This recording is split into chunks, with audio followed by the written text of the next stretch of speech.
Hello, my name is Ben Rogers, and today we're going to talk about a lot of landmark cases and court rulings that really affected bilingual learners and uh, English language learners as well. So let's start with Brown versus the Board of Education, happened in 1954. Um, this court decision ruled on the separate but equal system challenge, and it really opened the door for major improvement of English language learners' education. Um, and it really, it just improved in general. The next one is the Civil Rights Act of 1964. It banned segregation and discrimination of all sorts in government-funded programs. Major part of this being the education system. As we know, there was still a lot of discrimination going on during this time.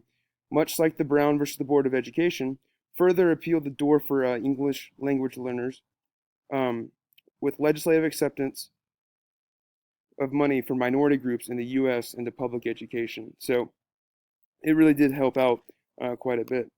Elementary and Secondary Education Act of 1965. This legislation gave a casual, easy access to quality education to every single student as part of the LBJ's battle against poverty. So they were trying to, even if you were a low economic family or student, they still wanted to give you the same opportunities of education that anyone else or any other student in America got. It also authorized funding to improve schools on all fronts and in support of bilingual education.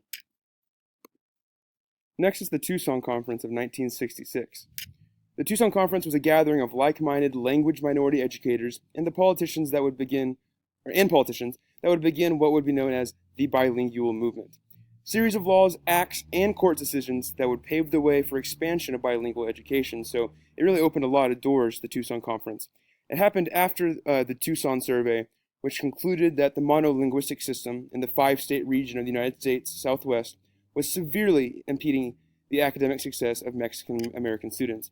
As we can, as Texans, we can obviously understand that if we did not provide bilingual education to immigrants or Spanish-speaking students, that wouldn't be fair if we just only told them to speak English and not their native language. That, especially in the South. So if that happens, in the 5-state region, it can really happen anywhere. The next is the Title VII Bilingual Education Act of 1968. The section of the Elementary and Secondary Education Act that had a series of reauthorizations several years after the ESEA's passage. In 1974, it heavily stressed the use of native language instruction as a requirement for funds, and in 1978, restricted funding to transitional programs where a student's native language is bolstered before beginning to teach them. Next, we have the Lau versus Nichols case that happened in 1970. It was a major Supreme Court decision that was used to support Chinese background students facing many academic disparages in the 1970s. In 1974, outlawing of sink or swim bilingual education takes place, and in the same year, the decisions of the court case became U.S. code. And this was really good because, as the phrase sink or swim implies, they either would learn English somehow or they would fail miserably and never have a good understanding of the English language while living in this country. So very good that was taken out. Next, we have the Serna versus Portales municipal skills that happened in 1974. The Federal Appeals Court upheld a right to bilingual education for many Mexican American students.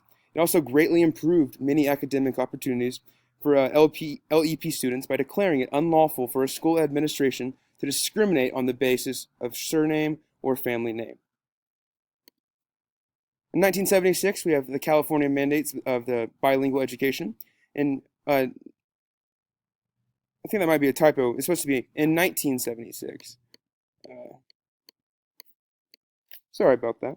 In 1976, in lieu of the Lau versus Nickel decision in 1974, in legislative evolution, the California legislature made it law that all school districts are to provide language minority students with equal education opportunities by means of bicultural and bilingual education. So a really good movement here to include multiple cultures, multiple languages, and try to blend it together and make it work in an education system. Easier said than done, as we know. Castaneda versus Pickard happened in 1981. This court decision that set the three-pronged test as the standard for determining if a school is readily equipped to meet the needs of English language learners. So this is just the assessment they use to tell if a school was, upholding the standards that they want when it comes to teaching English language learners. In 1982, the United States went to court versus Texas. The court ruling that requires Texas schools to provide a free and appropriate public education, which I don't know the specifics on that exactly. I forgot, but I don't know why Texas would fight against them. This mandated that bilingual education be provided in all forms throughout grades kindergarten through 12, which I think is a great decision. And this is my works cited.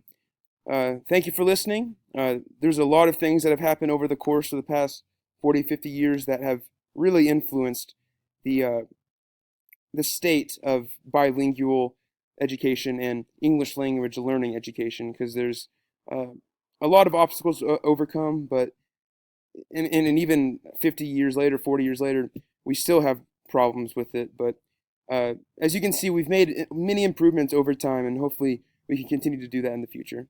Thank you very much.